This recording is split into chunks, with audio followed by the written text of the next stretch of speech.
I do think there's a difference between being anti-Christian and being anti-Christian nationalism. Being pro-secularism does not mean you're anti-Christian. And if we have not made that clear, then that's on us, and we should do a better job of doing that. Because I agree. I think you should. Yeah. I think you all need to do a better job of that. Yeah. Hey, everybody. I'm Dan McClellan. And I'm Dan Beecher. And you're listening to the Data Over Dogma podcast, where we increase public access to the academic study of the Bible and religion and combat the spread of misinformation about the same. How are things today, Dan?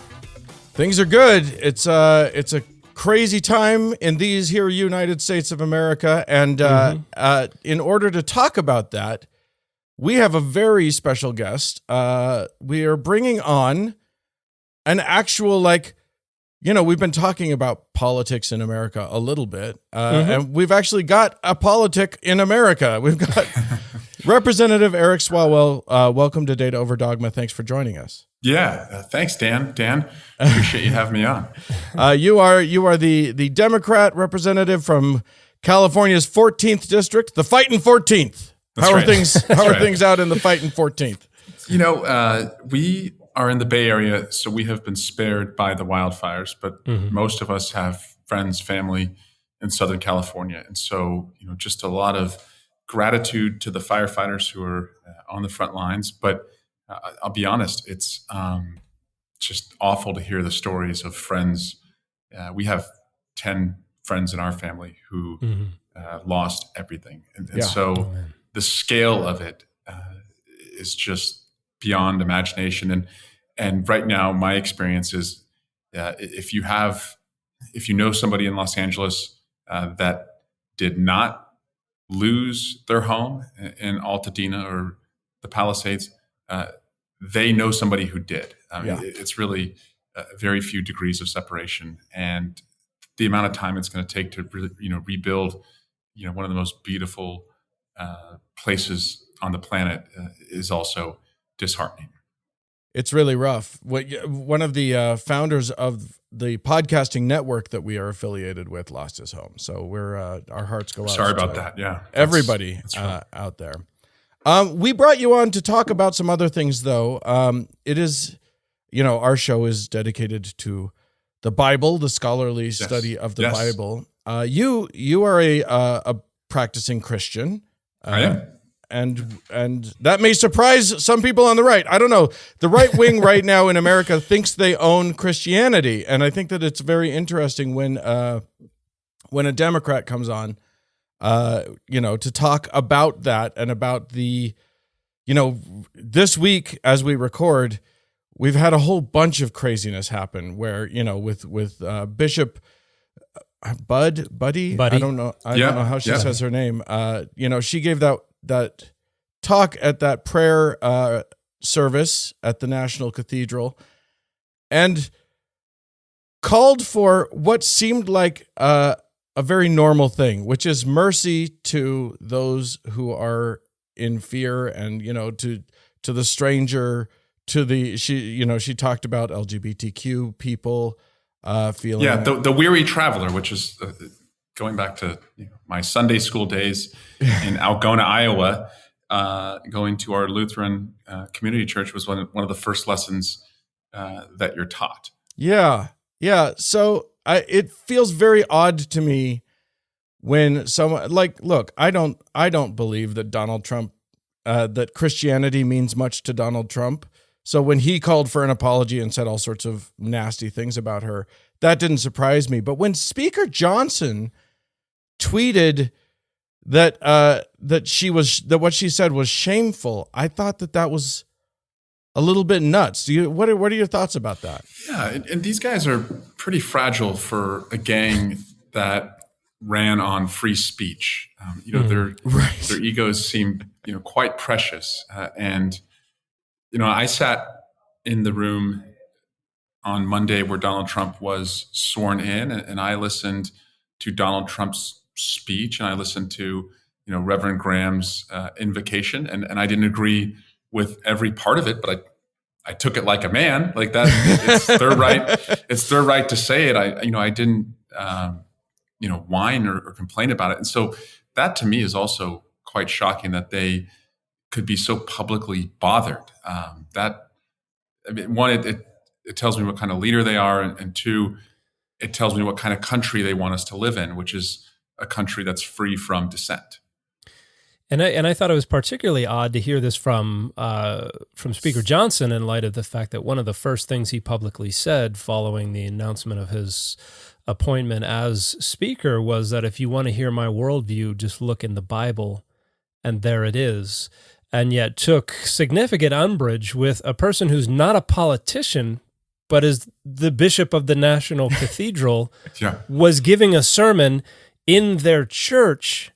And she simply offered a plea for mercy, as if the political spectrum is okay to be influenced by Christianity, but the religious spectrum cannot be influenced by Christianity if there are politicians present. And I heard one Ben Shapiro say that it would be abandoning his entire political agenda to show mercy to the trans kids who fear for their lives and undocumented immigrants, which it makes me wonder if the Christianity that is practiced by these folks is more concerned with praying on the street corner than it is for the second great commandment. But it seems like power is being worshipped an awful lot more regularly than is Jesus. But I wanted to know something. We have spoken with some folks who are actors living in Hollywood, and you hear all kinds of things about what kind of people live and work in Hollywood and things like that. But I'm curious, behind the scenes, you must know and engage with folks across the political spectrum in and outside of Congress, who many of them are probably believers of one kind or another. Do you feel like religion is something that helps to bridge that gap, or is it really as dichotomous, is it really as divided within the halls of Congress as a lot of these public comments make it sound? Right now, we are in this era where, Christianity among my colleagues, is not a religion of choice. It's the only choice. That's how they are approaching this. That's why I joined the Free Thought Caucus, which is made up of a bunch of colleagues of mine, some who are non-theists, and then many who practice different faiths, but they want us to be a secular country that separates, the government from any faith, and so the opportunity for us to have, a interfaith dialogue or, a bipartisan Bible study, I think has been lost because of a Christian nationalism worldview that starts, as you said, at the very top, from the Speaker of the House. Yeah. Speaker Johnson recently, in signing when this House passed a bill about trans girls and women in sports, he cited Genesis as being the reason why, as being his reason why that would be okay. As though Genesis, and he was very convinced that Genesis said, that there were only two genders, and that Genesis had anything at all to say about trans people. Yeah, it's Genesis, not gender cis. Right. And he literally said, when he was asked about it, he said, well, it goes back to the first book, Genesis, male and female, he made them. I'm not sure there's another interpretation, but everybody's open to interpreting scripture however they will. I just think when you hear your colleagues saying that there's only one way that you can do Christianity, and then trying to inject that Christianity into their politics, how does that hit you? How do you respond to that? Yeah, and by the way, I was raised in a very conservative household, a very Republican household, but Christianity and how it was projected to me from my parents and grandparents was primarily, about love over hate, and the values, from the teachings of Christ, and particularly what those values meant, for the less fortunate, and to never, alienate individuals because of a difference they may have with you. And so that bothers me a lot. And frankly, that's why I don't, lead with my personal faith, because if I'm being honest, and maybe I should talk about it more, but if I'm being honest, I'm so disgusted by those who weaponize their faith to achieve political goals. And yeah, I just have never been comfortable with that. I went to Campbell University for my first 2 years in college, a Christian college. I played Division I soccer on a scholarship. It's in Buies Creek, North Carolina. It's a Southern Baptist school, and I was around just a number of individuals who had very, very deep conservative faith and interpretations of the Bible, and I was okay being around that. But what I'm never going to be okay with is to suggest that there can only be one faith, or that your faith is a justification for the denigration of others. And I also grew up in a pretty conservative, religiously and social household, and my parents have since pivoted significantly. But in fact, there's a degree to which they kind of drove my own radicalization, so to speak, in addition to a bunch of other experiences. But I wonder if, when you think back on this, do you think of yourself as being radicalized, or do you think of yourself as maintaining the same perspective as the scope of your experience in the world grew, and you just kind of parted ways from the conservative perspectives that worked within a more parochial setting? I was the first in my family to go to college, and I transferred after 2 years from Campbell University to Maryland, the University of Maryland, which has one of the Go Terps, which has one of the largest Jewish populations on the campus in the country. And to just find housing, I found a fraternity house that took me on as a boarder for a summer internship, and they agreed that I could stay in the house once I transferred, as long as I would join the fraternity. And it was a Jewish engineering fraternity, but they were not hitting their numbers. And so they were willing to take on, this non-Jewish, lower the bar a little bit, non-engineering major. And so I learned a lot about that faith. And so just being in college and being away from, how I was raised, just opened me up to the importance of, dialogue, in an interfaith environment. And now I represent the largest Muslim district outside of Detroit. And so I have, interacted with, the imams at our mosques in my district. And so it's only, I think, helped me be a better representative. It's so important, isn't it, to hit home the idea that all of these people are meant to be representing all of Americans. And yet that's not what we see. If you hear them talk, everybody in the country is a conservative Christian, except some like fringe outliers, some freaks that are out on the sides. But like you said, I mean, your district is special. Majority Asian district, and yes. A heavy percentage of Hispanic people and all that sort of thing. But they're all supposed to represent all of us in some way, right. Or at very least honor the fact that this is a country of a multiplicity of creeds, beliefs, religions, all of those sorts of things.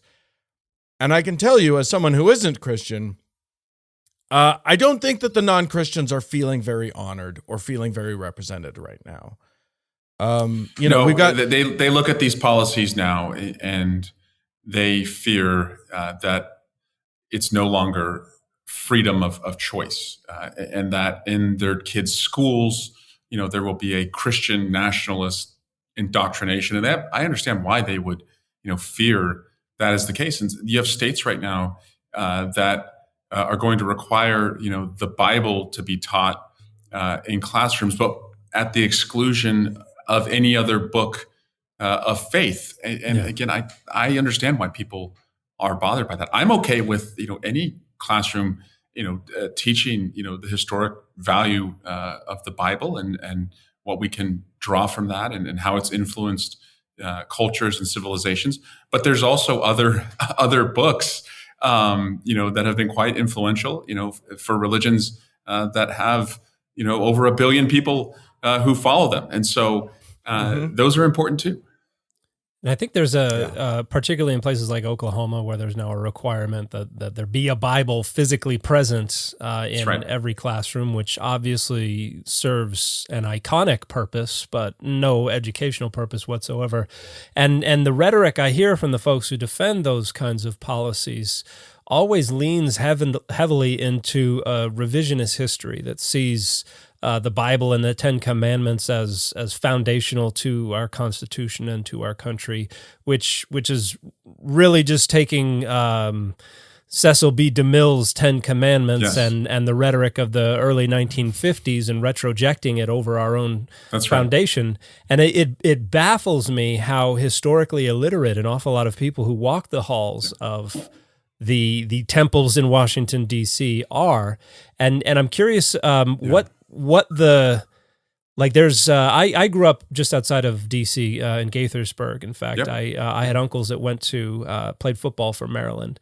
But I always imagined that being in those places, the history would just be thick in the air. And I'm curious how much work they have to do to misunderstand and misrepresent the history within which they walk and work every day. Is there concern for this revisionist history among folks you work with? Are there attempts by scholars to come in and offer their services and correct some of this misinformation? What's the understanding like? Jared Huffman, I would say, is the thought leader on the Democratic side who has brought in, professors and scholars in the area of religion, and that clash between the Ten Commandments, important in my personal life and the personal lives of many Americans, but with the First Amendment of the United States, and that we have to take an oath when we are sworn in to defend the Constitution and faithfully execute its laws, and that the First Amendment would not allow, the Ten Commandments, to predominate, over the laws of the United States. And so Jared Huffman has done a great job, and I think he'd probably be a good guest for the show. I'll recommend it to him. But what you speak about, inconsistencies, particularly, to Scripture. This week in Washington, the President of the United States pardoned the sentences of 1,600 individuals who committed, the violent acts on January 6th. And as the son of a police officer and a brother to 2 police officers and a former prosecutor, I know that Scripture teaches us, through Matthew, that blessed are the peacemakers, for they are the children of God. And the peacemakers were not respected this week. And I've talked, to many of the January 6 officers. Over 150 of them were injured. Many would go on, to lose their lives or take their own lives. And to see that act, I don't think you can derive anything if you think the Bible should guide everything we do in government. I don't know where you would look in the Bible to suggest that 1,600 individuals who stormed the Capitol, should be released. And I do worry that a man who would release 1,600 of his most violent supporters would also put in jail 1,600 of his most vocal enemies. It seems possible. That definitely seems possible. We'll have to see on that one. I don't know. I think. Oh, there's so many things that I want to ask you, but we're running out of time. So I think I do want to talk a bit about, and we've touched on this, but I want to talk more about the idea of secular government and how it seems like many of your colleagues don't buy into that idea. Don't buy into the idea that our government is meant specifically and overtly to be a place where that is secular, that is divided from religious practice. How can we? What can we do to get back to that set of ideals, and how can we hold these, some of your colleagues accountable who are not holding true to that ideal? I think it's important, for my colleagues not to be perceived as anti-Christian. That's really important, and that's in part why I wanted to come on your podcast, because I do think there's a difference between being anti-Christian and being anti-Christian nationalism. And there's a difference, being pro-secularism does not mean you're anti-Christian. And if we have not made that clear, then that's on us. And we should do a better job of doing that. Because I agree. I think you should. Yeah. I think you all need to do a better job of that. Yeah. Even my non-practicing or non-theist colleagues, I don't believe they are seeking the minimization of Christianity or, erasing its effects in our culture or our lives. But if that's the perception in the Christian community, then it doesn't matter.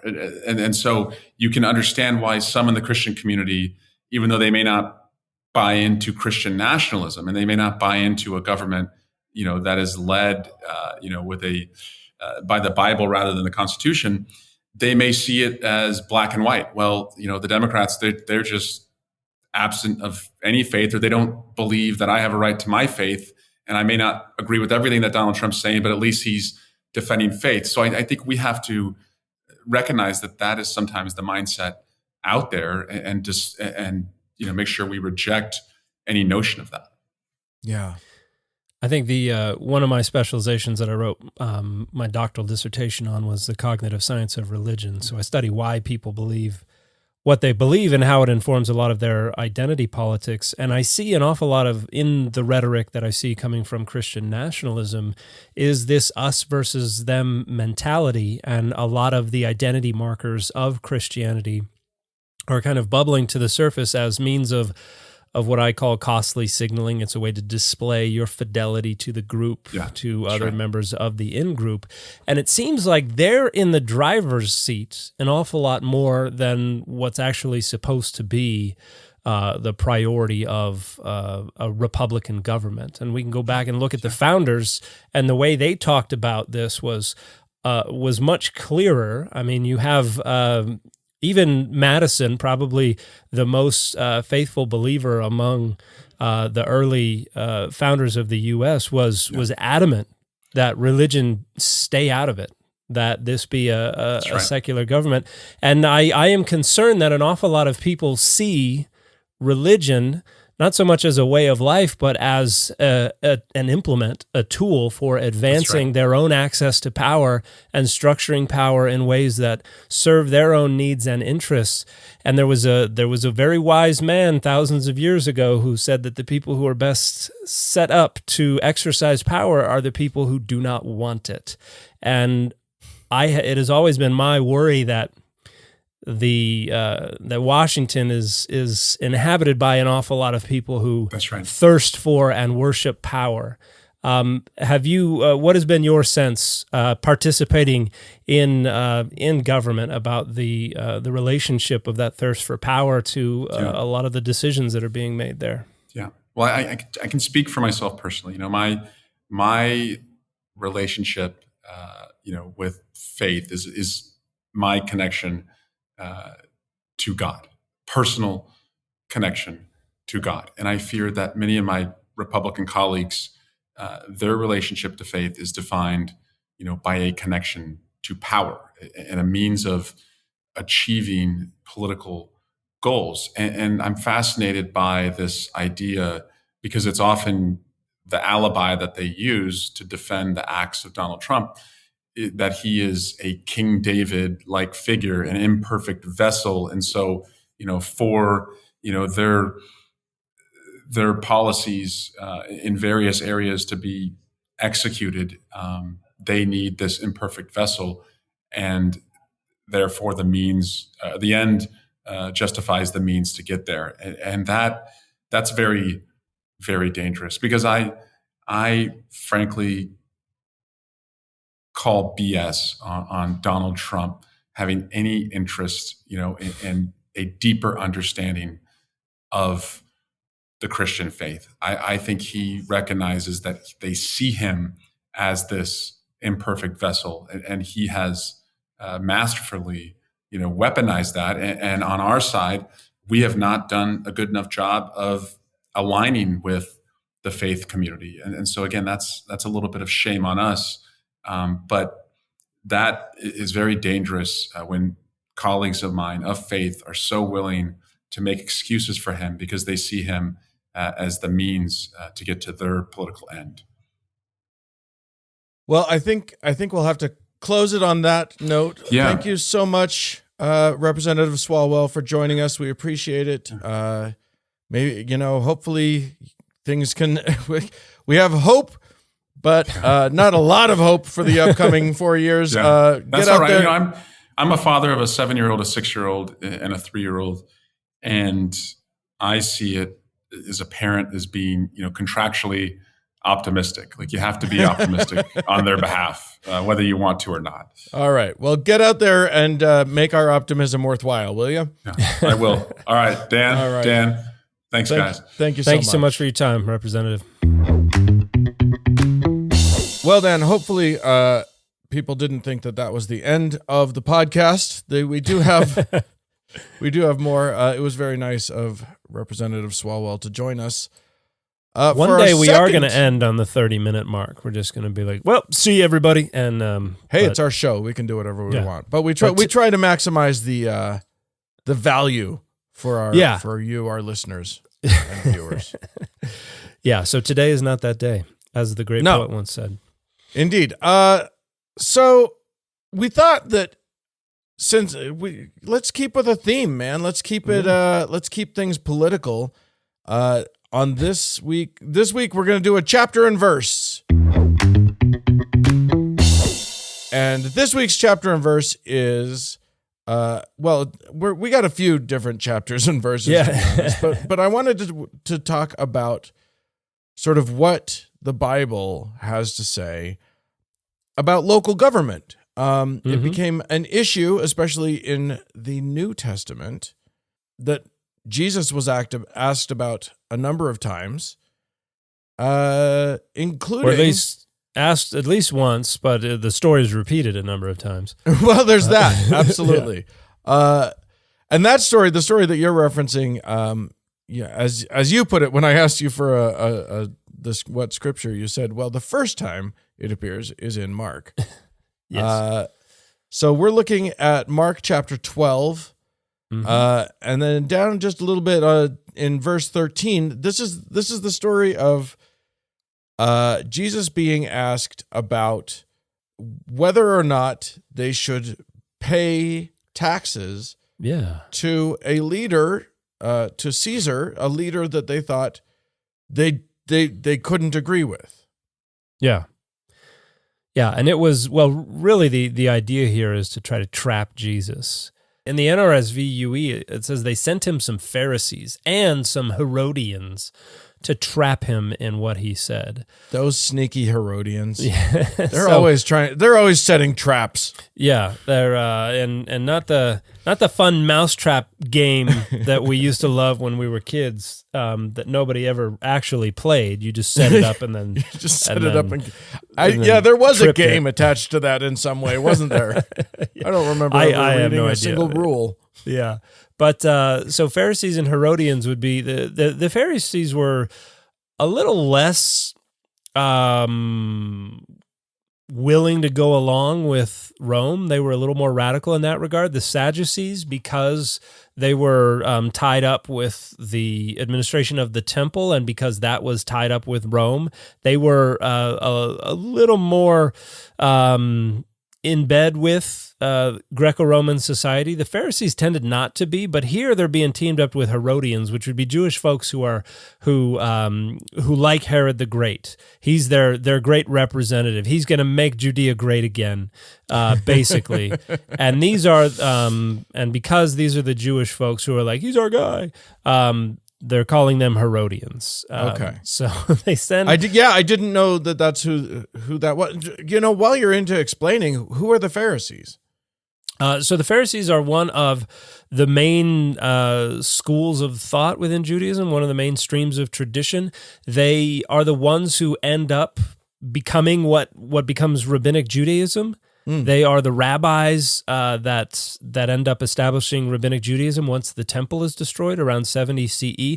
The Sadducees are the folks from the priestly families who are, like I said, tied up with temple administration. The Pharisees don't have that kind of access to power, but they're the ones who oversee the training of scribes and the training of rabbis, and they're the ones in charge of the synagogues and things like that. And so they're Go ahead. The Pharisees seem to be used in many of the New Testament narratives as a foil or as a sort of almost the bad guy coming in to challenge Jesus and to trick him and to it's almost like it feels very much like they're the antagonists to our protagonist. Yes, they are definitely set up as the antagonists in a lot of ways. Now, not all the ways. There are several upstanding Pharisees in the Gospels, and then Paul was a Pharisee as well.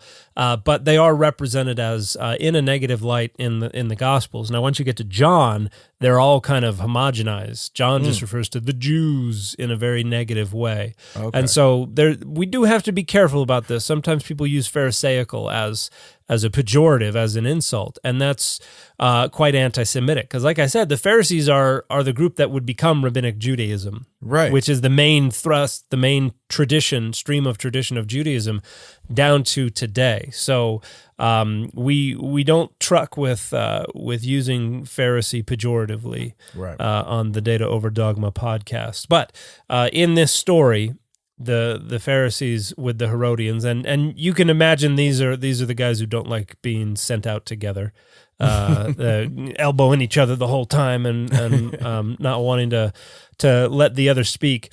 And they came to and the idea here is they want to try to trap him and have him say something that they could represent as being anti-Roman because they want to have an excuse to accuse him to the Romans. And they came to him and said to him, "Teacher, we know that you are sincere and show deference to no one, for you do not regard people with partiality, but teach the way of God in accordance with truth." And so here they're buttering him up. They're baiting him, yeah. Yeah, and they say, "Is it lawful to pay taxes to Caesar or not?" Because they want him to be like, "Screw Caesar," right? And then they can be like, "He said it," and they can get the centurions to go hup hup hup hup hup hup hup and down to arrest him. And then in verse 15 it says, "But knowing their hypocrisy, he said to them, 'Why are you putting me to the test?'" So letting them know, I know what you're trying to get at, you non-clever little foxes. And he says, "Bring me a denarius and let me see it." And a denarius was a type of coin that was worth like a full day's wage for a Jewish person in this time period. And what's interesting is we think we know exactly what this coin would have said, because there were only 2 denarii that were minted during Tiberius's reign, and one of them was not minted for very long, and the other was quite widespread and quite famous. And so that's almost certainly what coin the author had in mind here. And this coin has an inscription on it. On one side, it has Tiberius crowned with a laurel, and there's an inscription around him, and it's abbreviated, but it says Tiberius Caesar, son of the divine Augustus, and then comma Augustus, and the idea is son of Augustus himself, Augustus being this imperial title. So this is an image of a human ruler that is also calling him divine. So Right. So there's a lot of theological significance to what's going on with this coin. And then the back, it says Pontifex Maximus, or High Priest. And then there's a picture of a seated lady who probably represents Pax, the embodiment of the Roman Empire, the Pax Romana. Or peace, Roman peace. Right. Yeah. So they brought one. They brought a denarius. He was like, "Give me one of these denarii. Let me see one of these." And they're probably like, "I just got a couple of pennies." And it probably took him a while to get one, but they bring him one, and he said, "Whose head is on this, and whose title?" And they answered, "Caesar's." Jesus said to them, "Give to Caesar the things that are Caesar's, and to God the things that are God's." And they were utterly amazed at him. So you can imagine him just their Sphinxian riddle. Yeah, it doesn't seem like that's utterly amazing, but okay. Yeah, no, they're easily amazed. But you can imagine him just hucking this back at him. Right? Yeah. What he should have done was just taken the denarius and walked away. Thank you. Done a little magic trick. Woo! Okay, there. Okay, I'll put it in this hand. Denarius? Boom! It's gone. What denarius? I didn't see any denarius. Okay, so I mean, the implications of this beyond just sort of do we pay our taxes? Yes, we do. It seems like there is a larger implication to this story. It's repeated in multiple Gospels. The synoptic Gospels, yes. The words are not coming to my brain, but yes, it's repeated in the synoptic Gospels, which means that it's got to, presumably it is of enough importance that all of these authors thought to put it into their story. What do you think it is beyond just pay your taxes to the Romans? Well, I think it's also just supposed to be, mainly I think it's just a demonstration of how Jesus managed to wriggle out of their little rhetorical snare. Just another example of, if you imagine like an old Looney Tunes cartoon where you have Wile E. Coyote, like there's a scene where he strapped himself to a rocket and fires it off and, hits the side of the mountain and he's all charred and everything. And then you just start a new scene where now he's got some roller skates or something, and he's gonna it's just vignette after vignette of them trying to foil him and trying to trap him, and him every time just deftly sidestepping their attack. And so I think that's also rhetorically in play here. But yeah, the idea is probably also that, hey, we got to live in this empire. So, we can't be isolationists. We can't be revolutionaries because that's going to cut our movement quite short.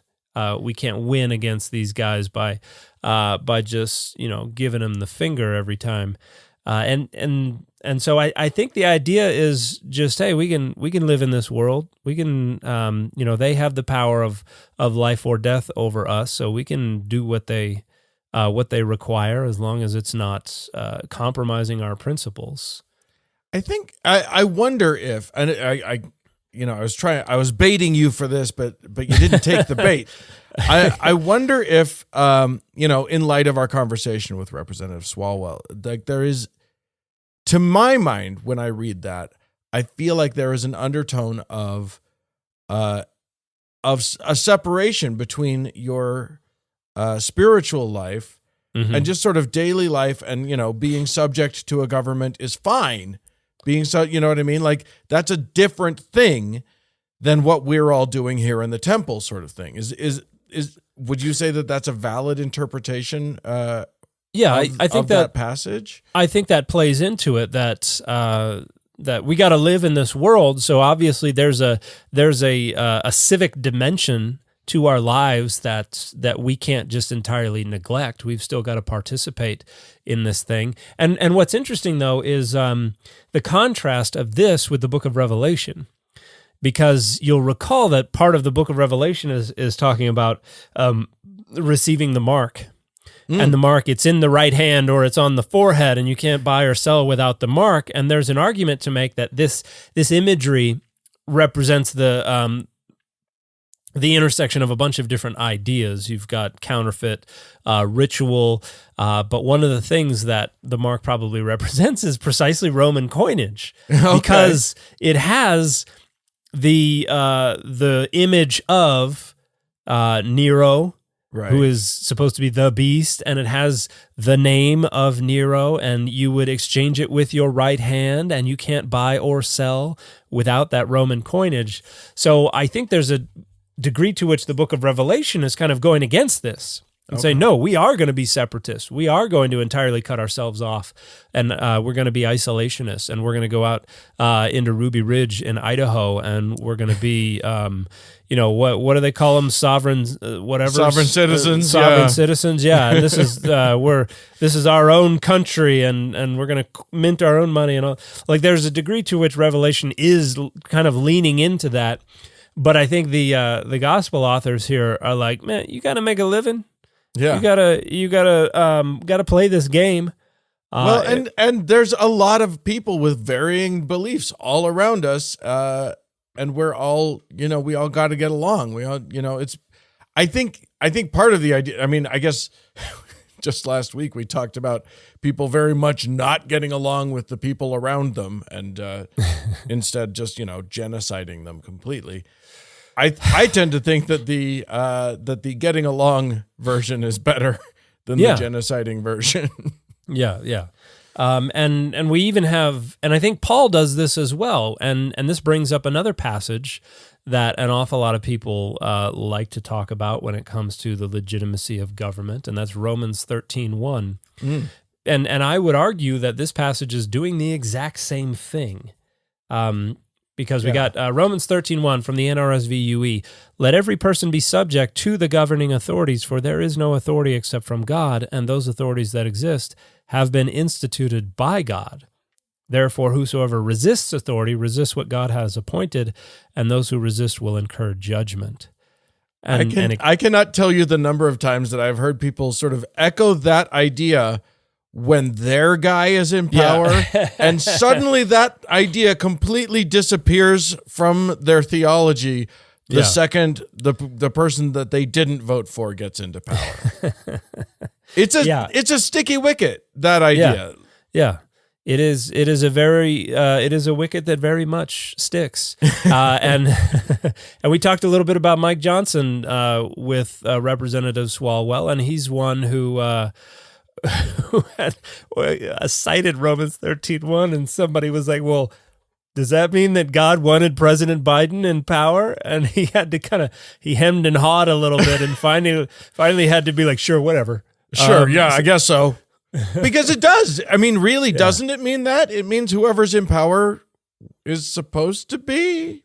Well, and I think it is, like, yes, that's one way to read it. I think it can be maladapted, however, to be used to mean you're not allowed to question the powers that be. And this is where I think we get into a misreading, and we've talked about this before on the channel.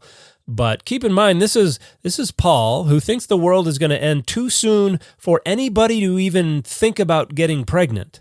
Yeah. Like, it's coming. Don't change anything. It's like, don't get a haircut. Don't just have kids. Tight. Don't move. Yeah, it's in the mail. And he's writing to Rome, to the people in Rome, and he's like, oh, yeah, Rome's cool. Instituted by God. That's the only kind of power you have. That's the only authority you have. And it's kind of striking this conciliatory tone, because he wants to go to Rome and he doesn't want to be imprisoned and killed. No, that's ultimately what happens to him. But this is rhetoric that is intended to placate the Roman authorities to suggest, oh, see, he respects our authority. He's just, and Paul didn't think that there would be a bunch of other empires that came after Rome. Paul wasn't worried about, well, what does this mean about this other president over here, or this king over here, or this member of parliament over here. I can't even remember what they call the head member of parliament. Oh my gosh, prime minister. Good Good probably grief, the phrase you're looking for. Yeah, that is the phrase that I was fumbling around looking for. So Paul wasn't thinking about that. He was not making some kind of universal eternal declaration that all leaders across all time and space are always instituted by God. Paul is just making the Romans happy. Right. So it's a ridiculous thing to try to leverage in order to say you're not allowed to question authority. Right. And it's never consistently leveraged anyway. It is always very selectively leveraged to prop up your guy. Well, and yeah, we've pointed out the problem with that, because then when someone else on the other side says, okay, samesies for our guy, it's not going to go well. So it can't mean what they're, when someone deploys that scripture as a means of saying, you have to, our guy has impunity bestowed upon him from God, that cannot be what this means.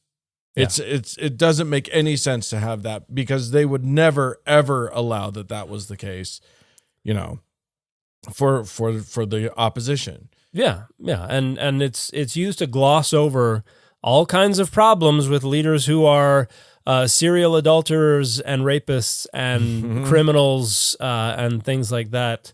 You don't have to list all of Trump's qualifications.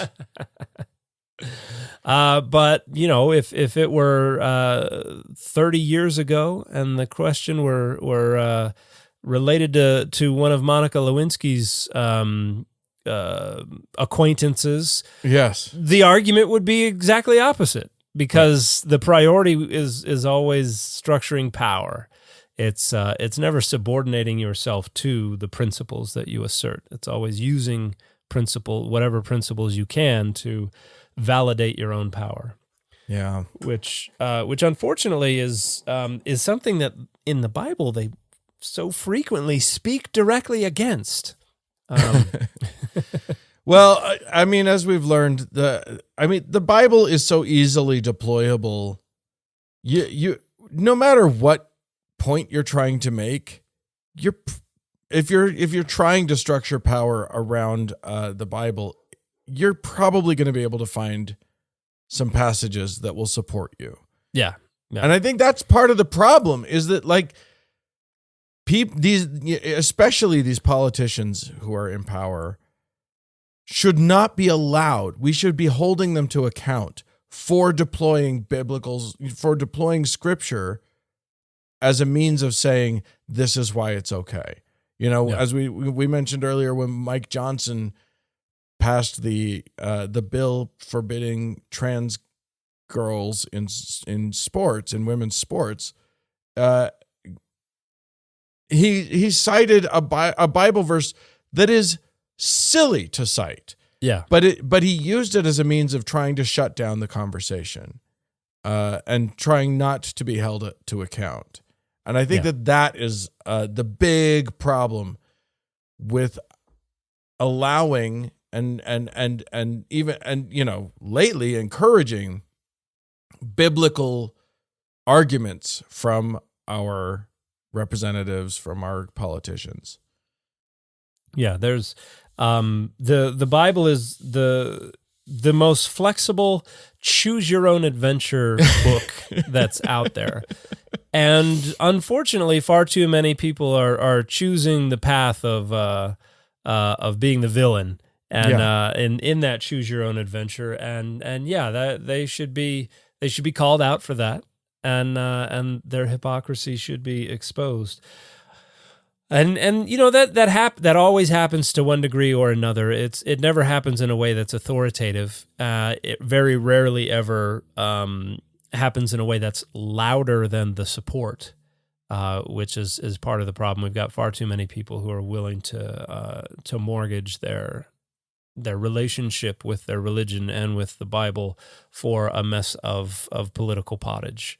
So yeah, it's a shame that far too many people are worshiping power and confusing it for Jesus or God. But yeah, I don't see it going away anytime soon, unfortunately. Yeah. Well, there you go. Get out there, friends, and campaign against. Get involved in your politics until we get a secular government back. That's what I would say. Yeah, it doesn't even have to be a left versus right thing. Just it's really important to have a secular government. And there are a lot of positions. There are a lot of things you can do in local government that are not even where they don't even ask. You don't run based on party. Yeah. And so you can go get involved in a lot of different ways in local government. Go be on your school community council. I was on my daughter's school community council for a while. Got to see how the sausage is made, and you don't want to see it. Yeah, that was some rough sausage, but you can do all kinds of things to get involved. Yeah. Go give a satanic prayer at a political place that shouldn't have prayer at all.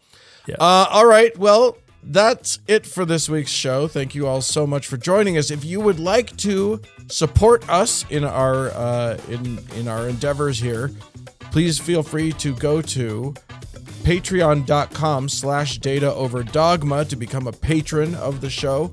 I do recommend that you do it through the internet rather than through the app. Do not sign up through the app. Apple takes a big chunk of it. So just sign up through the web page on Patreon.